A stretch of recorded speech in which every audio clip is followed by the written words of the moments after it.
વલસાડમાં મન કી બાત કાર્યક્રમમાં જિલ્લા ભાજપ પ્રમુખ હેમંત કંસારાએ કહ્યું કે ઈરાન ઇઝરાયલ યુદ્ધના કારણે ફસાયેલા વલસાડ જિલ્લાના 72 માછીમારો હાલ કિશ સહિતના બંદરોથી આર્મેનિયા જવા માટે નીકળવાના છે અને નીકળતા પહેલા વીડિયો દ્વારા આર્થિક મદદની વિનંતી કરાઈ।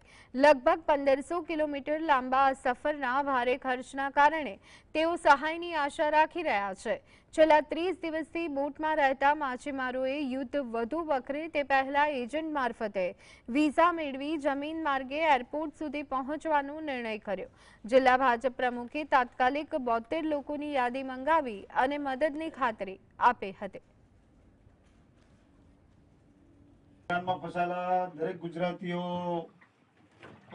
હાલ ખૂબ મુસીબતમાં છે અને કાલે કદાચ અમારે આર્મેનિયા નીકળવું પડશે અમારા પોતાના સ્વખર્ચે। દરેક માછીમારોની ઈચ્છા છે કે સરકાર અમને આર્મેનિયાથી